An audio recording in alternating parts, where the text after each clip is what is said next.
Hello again, everyone. Thanks for tuning in. Going to do a little something about negative harmony today. And I had a comment there that somebody said, well, I don't like these musicians just making up new terms like negative harmony and things. And, I can kind of agree with that. However, you cannot expect music theory to just be frozen in time. It's going to develop. New things are going to happen. And maybe negative harmony is really nothing new. Certainly, if you think of it as just G7 being transformed to a D minor 7 flat 5 or an F minor 6th, and that moving to the 1. All right, that's basically the analysis of negative harmony is that you flip certain things on the axis. This becomes that becomes that, this becomes this, and that becomes that. So you end up with this chord, and then you move the opposite direction in the cycle of fifths, so it's going to be like that. F minor 6 to C, okay? So that's certainly nothing new. But if you start thinking of it in terms of negative harmony, and it's kind of like using symbols for math instead of writing everything out as a word problem. If you think of it symbolically, you can get more abstract in your thinking, and it's easier to pile one theory on top of another theory. So, I've been mostly exploring the turnarounds. And as you know, if you're doing a turnaround, say in C, you can do a 3 chord, a 6 chord, a 2 chord, a 5 chord, and to the 1 chord. And then every one of those can be a dominant chord. 3, 6, 2, 5, 1. And since every one can be a dominant chord, we can flip the notes that need to be flipped on the axis to come up with negative harmony. And so now those all become minor 6th chords. So since I'm moving in the cycle of fourths to do a turnaround, my turnaround now, instead of being a 3, 6, 2, 5, 1, it's going to be in negative harmony, a 3, 6, 2, 5, 1. Okay? Instead of going 3 chord up here, I went down to there. It's the same distance. 3, 6, 2, 5, 1. And I'm putting a negative sign in front of each one of those because I'm flipping the keyboard around. 3, 6, 2, 5, 1. I'm going down a fifth, right? Now I know it looks like it's up, but we're in the dark side here. We're in the alternate universe here. All right, and of course, I'm not going to make those all dominant 7th chords. I'm going to make them minor 6th chords. All right, so I'm there, okay?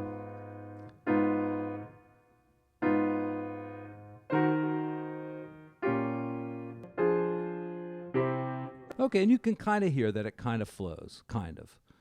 A flat minor 6.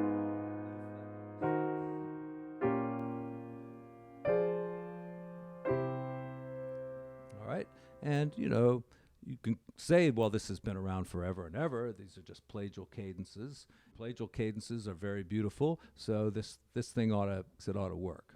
All right. So instead of just playing a minor 6 chord, I'm going to make it a minor 6-9 chord. And now it looks like I've got like a box voice here, okay? I'm just moving through the same chords here now. Here's A flat minor 6th and E flat minor 6-9. There you can see it pretty clearly. There's the 6, there's the 9. And my next one, moving up a 5th or down a 4th, B flat minor 6-9, B flat minor 6, 9, and then on to F minor 6-9, you can see that one pretty clearly, and then to C. Okay, so I can do a 3, 6, 2, 5, 1 negatively like this. All right, it sounds pretty hip too, Now, I piled another theory up on top of this, and this is something I got from Peter Martin, who does 2-minute jazz, basically a 2-5-1, where instead of the 5 chord, you do this chord, B, like altered, up to C. And it sounds kind of cool. Right? It sounds like a 2-5-1, and in a way it is. If you do look at B7, you know, that can function as a G chord, right? You got the third, augmented, fifth, and the ninth, right? It makes sense that this chord should sound pretty good going just because of the cycle of fifths, okay? So I'm going to take my negative harmony idea, and I did this by accident, you know, so instead of starting on the 3 chord, the negative 3 chord like this, I started 1 chord further up the series, okay? So I ended up with this. And right there's my B altered, right? So here I'm coming at it from a negative point of view, but instead of starting on the 3 chord, I accidentally started on the 6 chord, which turned out to be this chord, right? E flat minor 6 9.